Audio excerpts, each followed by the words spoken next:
What's going on, everyone? Alex Quin here, and you're listening to Hustle Inspires Hustle. Today, we talk about a very special guest.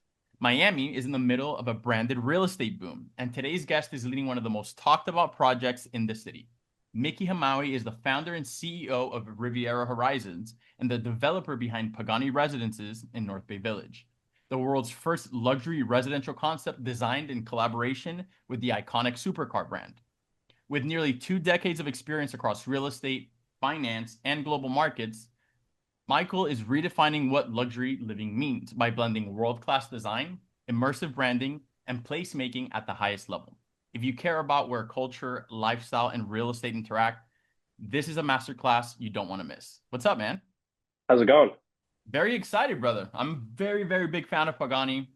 You're a Miami guy, so I'm a bigger fan that a Miami guy pulled this off in North Bay Village. How exciting. How are you feeling, man? Very good, very good. Thanks for having me on this podcast. Excited to be Oh, here. incredible, man. We were really honored that you were down to do it. This is a very unique concept. You don't see this just anywhere. How did this happen, man? Help me understand who Mickey is, how you got into development, and then maybe briefly summarize how this thing came to life. Sure. I wasn't born in Miami, but I've been here since 1997, so I grew up here. So I definitely Okay. am a local from that standpoint. Went to high school and whatnot, and I always drove through North Bay Village my whole life, basically getting to high school. And it was always an area that I always saw had tremendous potential, and I always wondered when was that area going to take off, and it's finally having its kind of moment in the spotlight. I've been in real estate for almost 2 decades now, or 15 years. I started my company down here, initially focused on the brokerage side, so commercial and residential brokerage, and that really led to finding opportunities along the way that we were able to put together and pursue. And this latest one was, a project in North Bay Village. And so, interestingly enough, Chris Pagani, Horacio's son, lived in Miami for 3 years, and so was very, very familiar with the landscape here. And we got connected a little while back. And in talking, Pagani had just started to develop Pagani Arte, which is effectively its lifestyle component of the brand. So not just automobile focused. Pagani is, everyone knows them for their cars, but Horacio Pagani, above all else, I'd say, is a designer first and foremost, right? I mean, it doesn't matter if he's designing a car or the interior of a helicopter or a private jet, or in this case, Pagani Arte, where they're now designing couches, credenzas, tables, chairs. I mean, everything that's lifestyle related. And so they had already developed that infrastructure. And so the natural conversation was, well, should be developing an entire residence. And so it just kind of flourished from there. That's incredible, man. The power of relationships, right? Yeah. I've been a big fan of Pagani since I'm a teenager. I think the first time I saw Pagani was Brett David at Prestige Imports. Oh man, I fell in love with the car the second I saw it. And I have mine. I have a bunch of books right here you can't see, but I have my Pagani Huayra up here, and I have a signed hat of Nice. Horacio from like Wow. 2 summers ago where we met in Modena. Amazing. And So you toured the factory. So you went to the factory. yeah, yeah, It's like man. it's like nothing else, huh? It's like you can go to all the other factories around, but the Pagani's is just on another level. It is on another level, and that's why I think it's incredible that this feat that you've pulled off, man. It's something to be very proud of. And you're behind one of the biggest branded developments Miami's seen in years, not just because of size of the project, but because of the brand involved and how it's taking place. For someone just discovering your work, Mickey, how do you describe what you're building with Pagani Residences and Riviera Horizons? Sure. So I'd say, first of all, Pagani Residences really is at the intersection of art, engineering, and I'd even add emotion because, today when we're doing projects, it's not just about what finishes you're going to have in here, but really kind of blending this art, science, and what that lifestyle creates. And so that's what we're doing here at Pagani Residences. That's what I'm trying to build with Riviera Horizons. Is really to bring to this project the same obsession and attention to detail that you might find in a Pagani car into a residential experience. So that means translating the brand's soul and DNA at its true core level into a lifestyle experience. So you were talking about finishes and obviously attention to detail. Most people think of luxury as just price or finishes, right? But you've talked about placemaking as a true pillar of luxury. What does that mean in today's market? Good question. I assume when you mean placemaking, it's how to create that kind of community within the building. Yeah, so I mean, I think what's very unique here is, Pagani is, it doesn't produce a mass amount of cars. They produce 50 to 60 cars a year, and their clientele are really special individuals. And so, in developing this project, we're able to really curate not only how the project is detailed and finished, but also who lives there at the end of the day, so that who your neighbors are and who those individuals are is very important. And North Bay Village also ties into that because North Bay Village right now is going through its own renaissance, and we're able to help define what that place is going to be like. North Bay Village, in a certain way, is a little bit like a blank canvas, and we're currently redefining what that entire space looks like. And so, it's not just about, again, the objects and the finishes that you're putting into a thing, but it's also that lifestyle that you're creating, how a place feels, not just whether there's marble or stone on this square footage or not. When did you build your first project, man? So I've been in real estate, I said, for 15 years. This is our first kind of, I'd say, super large flagship project from that standpoint, but I've been in real estate involved in a lot of different deals over the past 15 years. What a blessing, man. Yeah. Just all that experience stacked up, all the relationships. You just never know where life's gonna go, huh? No, you don't. It's crazy how, yeah, as we were just talking earlier about how, look at how the Shuckers has now transformed itself into being like kind of one of the hottest places to go to in Miami. Had I told you that 10 years ago, you would have called me crazy. Yeah. It's just it's just interesting how we're very fortunate to, being from Miami, that we get to see this evolution. I can't think of another city that has such rapid development and growth. And the fact that we get to witness it and be a part of it and actually even influence it is, I think, a really cool thing. Were you big on car culture growing up in Florida, or is it something that you kind of warmed up more to once you started getting into the project? Man, my first introduction to Pagani was actually playing Gran Turismo way back in the day. And I remember the Zonda on that, and that was just such a special car. So yeah, I was very familiar with car culture and very much always a big fan of it. Yeah, especially down here in South Florida where you're used to seeing the vehicles.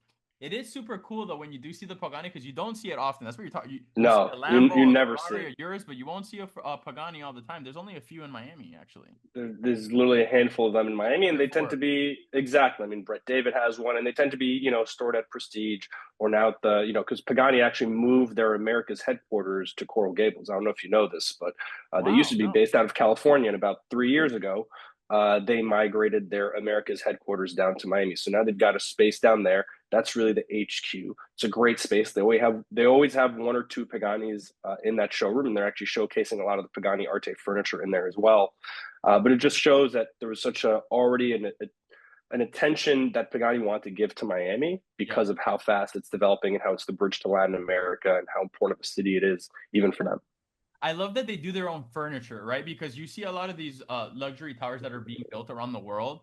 A lot of the car brands or whatever brands are associating with the developers, they don't necessarily have furniture that they built, so they have to lean on somebody else, and maybe it doesn't necessarily align with the values and the quality that people are used to seeing in the vehicles. So the fact that Pagani does have that, I guess it's an additional tool in your tool belt when you're building, right? It's huge. It's in fact, I think that's maybe kind of one of the big takeaways on branded residences, because I think there's obviously a huge movement in branded residences. Some are being done really well, and some, in my opinion, not so well. Um, I think for us, what allowed us to get it right is that Pagani already had all of this interior design infrastructure developed. So you're not just slapping a brand on a building, you're really actually co-developing with them, and they've actually built the tools, the infrastructure, the support to design interior and exteriors of a building. If the brand has already developed an entire collection that's related to lifestyle, it's very easy to plug into that and expand on it Yeah. rather than saying, hey, here's a cool brand that's never done anything related to interior design and trying to build that, and fast track it so you can get a project out of the ground. That's where I think a lot of these projects sometimes, meet some issues and aren't really able to tap into that DNA of the brand. Yeah, that's how they end up on those critique YouTube channels getting destroyed. Yeah, I mean, it's you don't want to just be a branded name. You want to, really find a way how you can weave that brand identity to create a genuine lifestyle, an authentic experience that ties to that brand. Who's the first person you shared the good news with when you closed the deal? Oh man, my wife, I'd say, and my family for sure. I mean, they were obviously very, aware of the conversations that we were having, and we're all very excited. And it happened really over an extended period of time, and it was good because it allowed both sides to really get to know each other. And we were able to connect on a shared vision. I think what made Pagani had no interest in developing a 300 unit building, for example, right? I mean, Pagani is a very Doesn't go niche with product. what they do. They don't produce Doesn't go a with what they do. billion cars. Yeah. And so, the idea of doing something kind of very boutique, but also in a private, secluded area like North Bay Village that's up and coming, where they can have something that's not just with all the masses, if you will, that's already been done. They're not like being in Brickell, where there's I don't know how many other projects going on over there, but really do something unique and special, and create a project where, although it's only 70 units, all 70 of those units are almost like miniature penthouses. Like, we don't have any compromised units. Every single unit is a corner unit, so it's just 4 units per floor. All of them have ensuite elevators that open up directly into your unit. All of them have 11-foot ceilings. All of them have massive terraces. So it's really about design, because Pagani doesn't have an entry level car, right? It's not like you have a, hey, get your $399 a month Pagani. Like, that doesn't exist.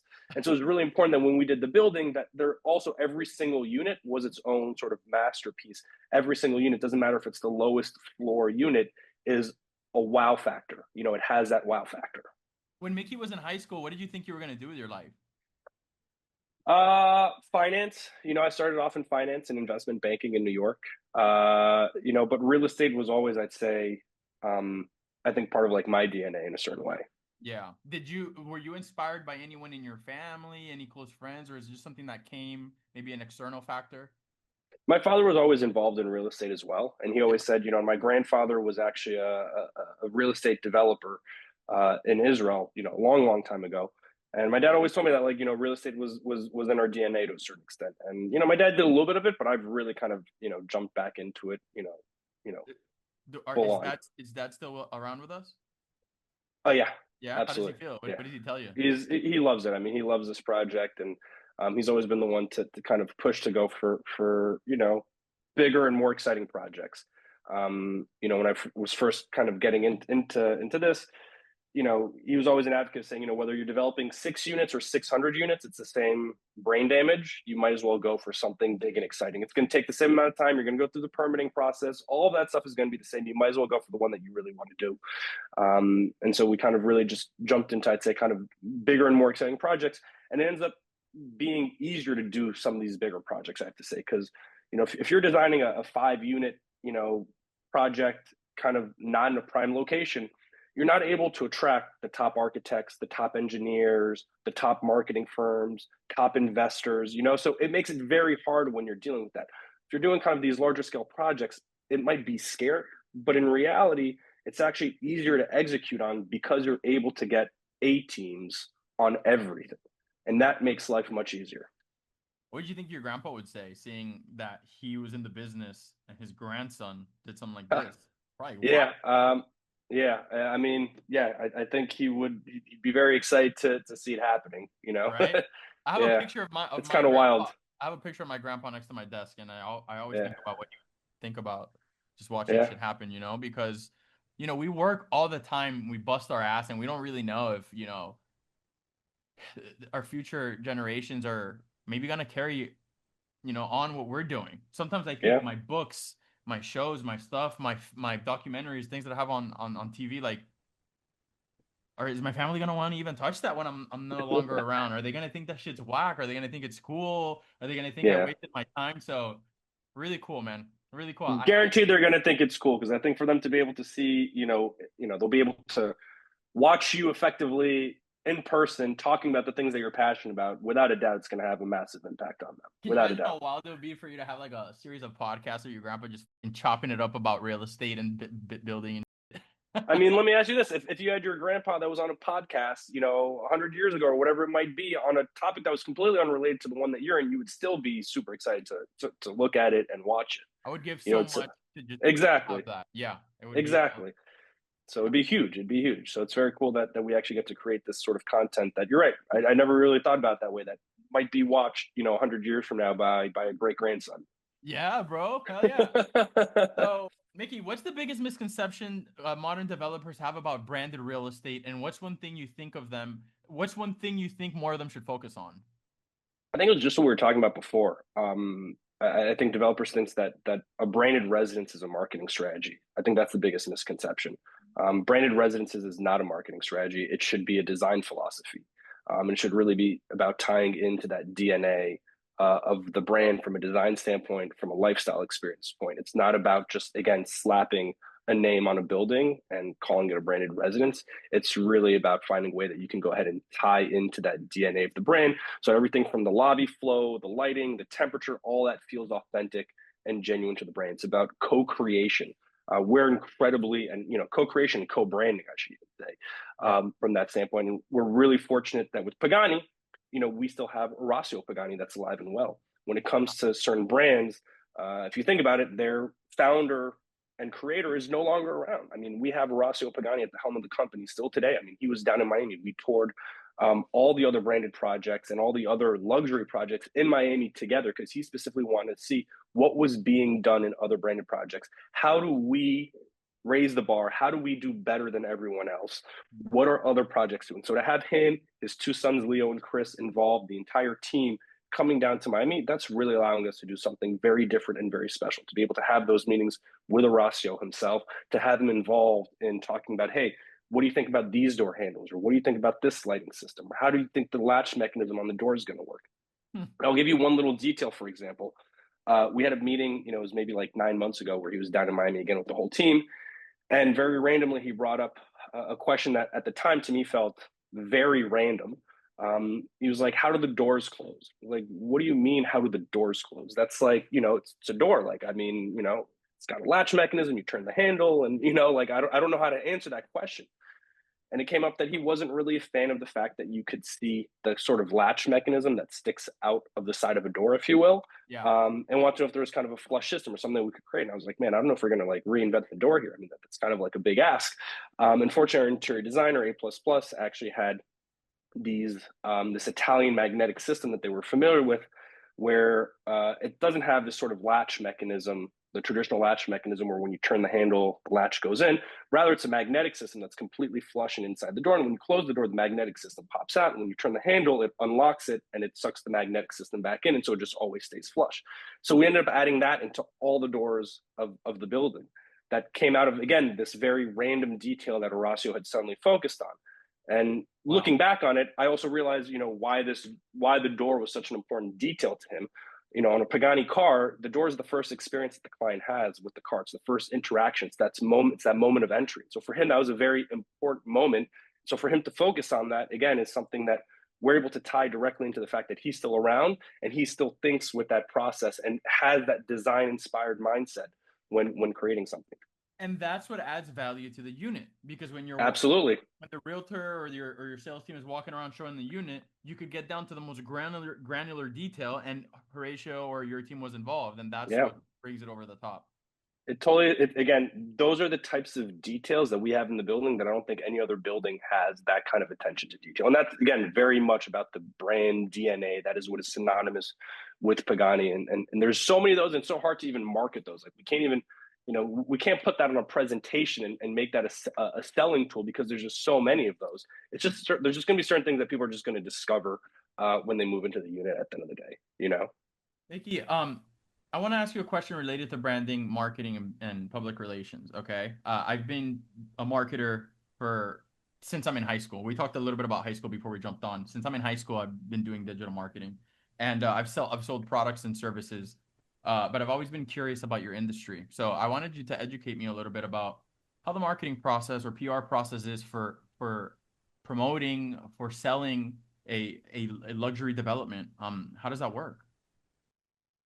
Listen, there's a lot of different sales channels that ultimately you can activate. I think number one is you want to just create awareness about your project.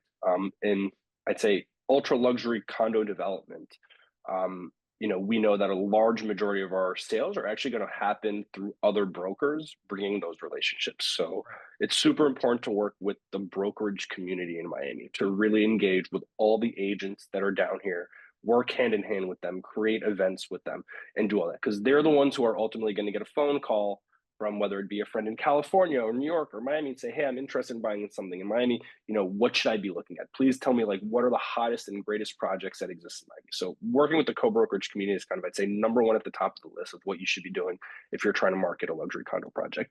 Number two, then, it's obviously, just doing kind of general, I'd say, advertising and awareness of the project. I'd say those are kind of like the two key metrics, or two key channels that you need to be activating. After that, there's a lot of granular details as how you can go ahead and engage with those. Yeah, well, one of those things that you're doing right now, you're on the podcast. We're talking about the project. This is a form of marketing for Totally. yourself, for Riviera, and for the brand. So it's actually like Yeah. a three in one. It continues to help you grow your project past this one because I wouldn't want to say that this is the only project you're going to work on. We're focusing on it right now, but you've worked on other projects. I saw them. I like them. This is obviously your baby right now, but this is going to be the groundwork for a bunch of things that you're going to be able to do in the future. So very solid. Now, Totally. Mickey, consumer expectations have shifted, specifically in luxury real estate. We see more and more developers leaning more towards giving a catered experience to each person rather than just trying to sell units. Everybody's trying to one up each other. You mentioned it. You were driving around with Horatio and the team and trying to figure out how you could, be better, provide more value to your customer. So, with that being said, people want wellness, design, and personalization. How do these preferences actually shape how you develop today? I mean, it's really finding a way how to integrate all of those things into it and differentiating your project, I'd say, more important, right? I mean, there's a lot of great product that's being developed in Miami. It's a question of, what is unique to yours and how do you create a certain lifestyle to your product and your brand. Personalization is a huge one for us. When you purchase a Pagani at $3.5+ million, you can customize everything and anything that's in that project. Development projects today allow almost zero customizations or zero personalization. There's a lot of amazing projects that are designed incredibly well. When you go over there, this is what you get. You don't get to pick a different flooring. You don't get to pick a different, stone finish. You can't do any of that. We took a completely drastic and different approach on that, where we really have a tremendous amount of personalization that goes into the unit. We have 4 different types of kitchen, stone finishes for the kitchens, 3 different types of cabinets, 3 different types of floorings, with one of them being a very customized and unique Pagani chevron that they developed, that Pagani had specifically developed. Um, and if somebody came and said, hey, we want to have our floors, made out of carbon fiber, like we'll figure that out for them. So I think for us, personalization is super, super important to do. Again, we have the ability to do that because we're a 70-unit building, not a 300-unit building. But at the end of the day, you want to create, spaces that flow intuitively as well, and kind of make sure that infrastructure is going to work, because there's certain things that are easy to personalize. There's others that aren't as easy to personalize. But when we look at sort of kind of the common areas, we want to make sure that those spaces are ones that are intuitively working well. That we have these sort of bespoke interiors where, again, the client can pick the different textures and finishes and arguably even moods. And I'd say in regards to wellness, wellness isn't just about being a spa necessarily. It's almost kind of like a design principle in terms of, again, how that space makes you feel.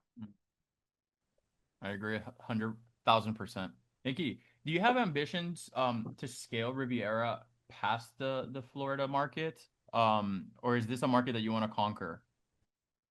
Listen, I'm from Miami. I love Miami. I strongly believe in Miami's future. So I'd say right now, I mean, I'm never going to say, never say never, I suppose, but I'd say, our focus is really to be, Miami or South Florida, kind of centric and focused.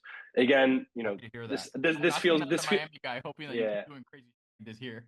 Yeah, listen, man, Miami feels like my backyard. I know what's happening here. Again, I saw North Bay Village as always this area that had tremendous potential and was just waiting for that moment when the spotlight was going to finally hit that area, and was able to kind of stay ahead of the curve on that and get there before, be kind of one of the first movers there effectively. Yeah.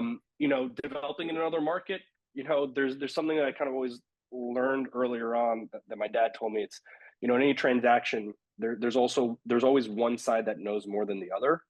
Make sure you know which one you are. And in Miami, I'm confident that I know which one I am. Basically, It's like this that is my saying, backyard.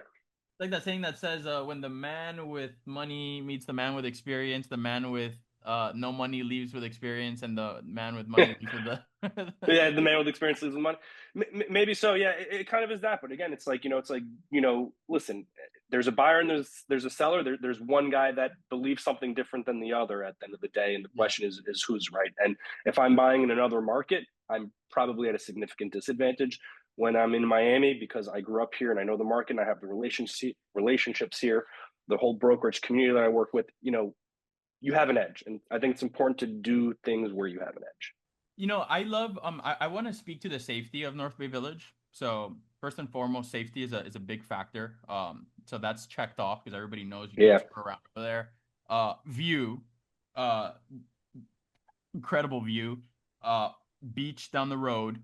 Okay. Downtown Miami, Miami Beach, literally across the bridge, but also I-95, Collins. You could literally be anywhere in Miami and almost Broward County within a reasonable amount of time. So that's very solid as well.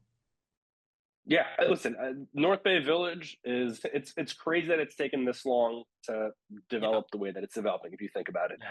it's very weird that it's not that weird actually when you get into the detail. A lot of it had to do with first of all, North Bay Village is its own city. It's got its own mayor, its own police force, its own zoning code, and for a very long period of time, up until very recently, that zoning code was broken and very prohibitive to developers doing things. I specifically got involved with the city, with the mayor, with the commissioners to help rewrite that code that made it much more pro development and really allowed this sort of kind of wave of development to happen. And that happened about 4 or 5 years ago. So it was really in kind of helping propel that forward that we're seeing this big development now happen in North Bay Village. But it's being branded as the 15-minute city because it's 15 minutes from almost all the kind of central pieces that you want in Miami. And as you were just saying, you've got Brickell, South Beach Design District, Surfside, Bal Harbor, and North Bay Village sits smack in the middle of, if you will, this kind of triangle of all these points that you want access to in Miami. And I think that's incredibly unique that you have access to all these areas, but while being in a very safe part of Miami, because there's only one way in and one way out. So it's Yeah. not exactly really good for, any sort of crime. And it's got its own police force. So you've got a police, car within 2 blocks of anywhere that you're standing. I know. But the fact that you have access to, again, all these parts of Miami without necessarily being in sort of like what is sometimes I'd say viewed as like the chaos of Miami, right? I mean, Miami can get a little bit chaotic sometimes, congested, tourism, all this stuff. And some people don't love that. North Bay Village kind of gives you that tranquil enclave that's protected from all that chaos while still being so close to it if you want to just go out to a restaurant or go out at night or whatever it might be. So it maintains, I'd say, it's one of the few kind of communities that are left in Miami, like genuine communities, Yeah. uh, while still having access to all the great things that Miami has to offer. It's cool to hear that you got in the trenches because it's not just like, all right, I have to do this relationship with the Pagani family, let that carry out, use my experience. I have to get involved with the city. If there's things that I need to do to help the city evolve, then I'm going to do it. So it's more than just building the tower, it's actually helping transform the area. Totally. I mean, listen, that's one of the great things about North Bay Village is that it's almost been a little bit of a blank canvas from that standpoint, Right. in the sense that, and I think what's very unique right now, something that I'm not really sure we've seen happen in Miami before, is that there's almost this like simultaneous development that's happening between public and private in North Bay Village. So you have kind of the private sector, which is the developers that are looking to develop North Bay Village. But North Bay Village as a city, the public sector is also in the process of putting in place all these different projects and infrastructure programs and development programs to develop the city as well. So you have both private and public almost working cohesively together to develop North Bay Village. And that's, I think, really unique and very special. I think it's why we're going to see things accelerate really quickly in North Bay Village. Mickey, when you're creating something this ambitious, how do you stay focused on long-term vision without getting lost in the day-to-day? Um, Man, that's a good question. I think you have to protect the vision of what it is like it's sacred, and that's every day brings hundreds of decisions, and we have to filter them through effectively one question, and it's does this move us closer to the feeling we're trying to create and the lifestyle that we're trying to create in this. Fortunately, also we surround ourselves with a really great team, and they kind of make sure that they keep that I'd say that North Star compass, the kind of North Star for us in focus to make sure that, again, even when we're dealing, we're knee deep in permits and site work, that we never lose, focus on the why. Mickey, how do you want to be remembered? I don't know if like being remembered is super important to me, to be honest. I don't think that's like necessarily kind of, other than being remembered maybe by like your family and kids basically. Um, but I would like to, in terms of life, make sure that I'm having fun with the things that I'm doing. I think it's very important to actually be passionate about the things that we create or things that we do, not let money be the sole objective. I think that's like one of the biggest things is, for me and anything that I've done, money was never the prime motivator. And I think it's super important to try to maintain that to be the case. I agree. Where can we find you on socials, man? Where could we connect with you, but also with the project and with Riviera? Sure. I mean, on social media, Pagani Residences on there under the Pagani Residences account. I'm personally on there as well. I'm actually not even sure what my Instagram handle is right now off the top of my head. I think it's Mikawi or Mikamawi, one of the two. We've obviously got a great social. Yeah, exactly. I'm very rarely on LinkedIn too. I'm not the best at utilizing social media personally. Fortunately, my wife, who's our CMO, is quite good at it, and she oversees kind of everything related to marketing on this project as well. Wow, So so we you actually your work wife. together. I Yeah. saw your team on social media. Super cool to see that your wife is a CMO. Badass. Yeah, yeah. So she worked, for a very large developer down here in Miami for about 15 years, and it kind of all worked out. Again, the stars just kind of aligned where I was starting to do development, and we had met, even prior to that, and she was able to, kind of come on board, and we were able to build this together in a lot of ways. What a family So legacy. Well, yeah, congratulations, man. Thank you for jumping on the podcast. I really appreciate your time. thanks for having me, and this was really great. All right, y'all. If Let's you like definitely the stay in episode, touch. yeah, y'all, if you like the episode, go to hustleandspireshustle.com/podcast. Find the episode. You'll find the show notes, or wherever you're listening, you can find the show notes, find the social medias, find Mickey, and connect with us. See you on the next episode.